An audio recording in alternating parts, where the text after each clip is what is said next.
बड़े सारे प्रश्न आ रहे थे कि 14 जनवरी को हम किस चीज़ का दान करें, और हम अगर पहली बार 14 जनवरी को मकर संक्रांति वाले दिन दान करना स्टार्ट कर रहे हैं तो किस चीज़ से करें। देखिए दोस्तों, अगर आप पहली बार दान करना स्टार्ट कर रहे हैं तो आप ऐसी चीज़ से करिए जो हरी भरी हो और जिससे आपको ज़्यादा लाभ मिले।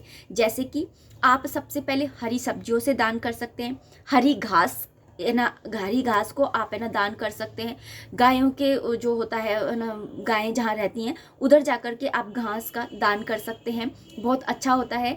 आप श्रीफल होता है उसका दान कर सकते हैं। श्रीफल जो होता है वो बहुत ज़्यादा शुभ माना जाता है। श्री मतलब कि लक्ष्मी, और फल यानी कि ना जो मतलब जो हमें वरदान मिलता है। अगर हम श्रीफल का दान करते हैं तो हमें माता लक्ष्मी की कृपा प्राप्त होती है।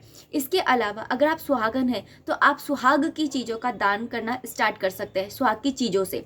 वैसे तो अगर आप पहली बार कर रहे हैं तो मेरी मानिए आप हरी भरी चीज़ों से दान करना स्टार्ट करिए या फिर श्रीफल से दान करना स्टार्ट करिए।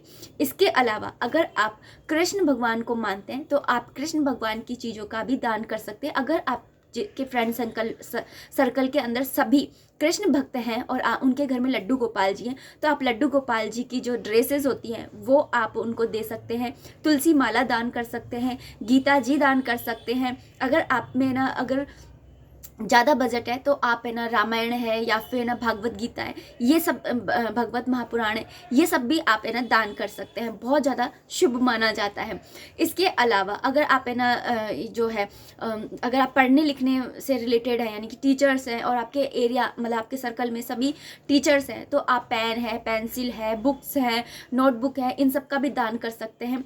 अगर आप है ना मतलब पहले भी दान कर चुके हैं तो इसके आप है ना स्टील के बर्तनों को दान कर सकते हैं। आप है ना मतलब कांच के बर्तन होते हैं और लोहे के बर्तन होते हैं, इनको अवॉइड करना चाहिए। वैसे प्लास्टिक के बर्तनों के लिए भी मना होती है, लेकिन मैंने देखा है कि अक्सर बहुत सारे लोग दान करते हैं, तो अगर आप करना चाहते हैं तो कर लीजिए। वैसे मेरी मानिए तो है ना स्टील है या तांबा पीतल इनका दान करें तो ज़्यादा शुभ रहता है।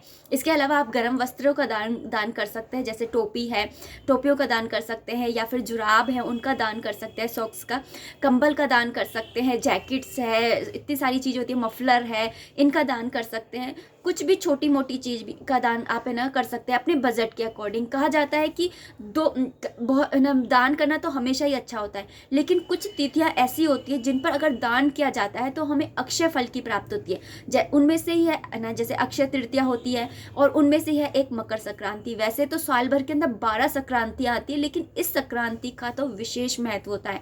इस साल ना वैसे लोहे का दान नहीं किया जाता है, लेकिन इस साल अगर आप लोहे का दान करना चाहें तो कर सकते हैं, क्योंकि 2024 जो है वो शनि का इस जो 2024 है इसका कहा जा रहा है कि मंत्री जो है वो शनि ग्रह है। तो अगर आप है ना लोहे का भी दान करते हैं तो कोई दिक्कत की बात नहीं है, लेकिन वैसे अगर लोहे को आप अवॉइड करें तो ही अच्छा है। इसके अलावा आप है ना बिंदी के पत्ते दान कर सकते हैं, या तो आप एक पोटली टाइप बना लीजिए, एक है ना पैकेट बना लीजिए जिसके अंदर ना बिंदी है, काजल है, सिंदूर है, मेहंदी है, महावर है, इन सबको है ना लेकर के और एक पैकेट बना करके इकट्ठा दान कर दीजिए। या फिर आप एक एक चीज़ भी कर सकते हो कि 14 आप बिंदी के पैकेट लिया है, 14 ना चूड़ी की डिब्बियाँ लिया है, 14 काजल की डिब्बियाँ दान कर दी। मतलब कुछ ना कुछ अगर आप दान करते हैं तो अच्छा होता है। कहा जाता है कि जब है ना जो ना करण थे उनको दानवीर करण कहा जाता है, और जब है ना उनकी मृत्यु हुई तो यमराज जी जब उनको लेकर के गए दूसरे लोक में तो वहाँ पर उन्होंने जब खाने के लिए खाना मांगा तो उन्हें सोना खिलाया गया। जब है ना उनको सोने के लिए बिस्तर मांगी तो उनको सोने का पलंग दिया, गद्दा वद्दा कुछ नहीं दिया, चद्दर वगैरह कुछ नहीं दिए, सोने का पलंग दिया, सोने की चद्दर दी। उसके बाद में ना उनको पानी मांगा तो उनको सोने के गिलास में सोना ही भर करके दे दिया गया। तब उन्होंने पूछा कि ये मेरे साथ क्या हो रहा है। तब यमराज जी ने कहा कि उनके गणों ने कहा, पार्षदों ने, कि आपने अपने पूरे जीवन में सोना दान किया था, इसकी वजह से आपके साथ में ऐसा हो रहा है। तब यमराज जी से उन्होंने प्रार्थना करी और वो धरती लोक पर आए, और धरती लोक पर कुछ दिन के लिए उनको भेजा गया और उन्होंने फिर जितनी भी खाने पीने की चीज़ें थी उन सब का दान किया। तो इसलिए आप है ना दान अवश्य करिए। और आप है ना इस दिन 14 जैसे दिए होते हैं उनका भी दान कर सकते हैं। कहते हैं कि जब तक उनका यूज़ होगा ना तब तक आपका है ना जो दान है वो मतलब चलता रहेगा, माना जाएगा कि आपका दान जो है जब तक कोई यूज़ करता है ना, दान की चीज़ अगर कोई यूज़ करता है तो वो बेस्ट होता है। ऐसे जैसे कुछ लोग होते हैं जैसे दान की चीज़ दी फिर उसको और कोई को दे दी है ना, तो फिर वो दान है ना आपको लगता नहीं है। जो इंसान है ना आप जिसको दे रहे हो वो उस चीज़ को यूज़ कर रहा है, इसलिए कहा जाता है कि आप ब्राह्मणों को दो या फिर ना गरीबों को दो, क्योंकि ब्राह्मण जो होते हैं वो खुद यूज़ करते हैं और क्योंकि वो उनको किसी को देना नहीं होता है, वो लेने के हकदार होते हैं। और दूसरा या फिर जो गरीब हों, गरीब भी किसी को देने का नहीं सोचते हैं, वो सोचते हैं कि हमें भगवान कुछ दे दे और हमारा मतलब गृहस्थी चले। तो अगर आप जिनको ज़रूरत है, अगर ज़रूरतमंदों को आप दान देते हैं तो ये बेस्ट माना जाता है।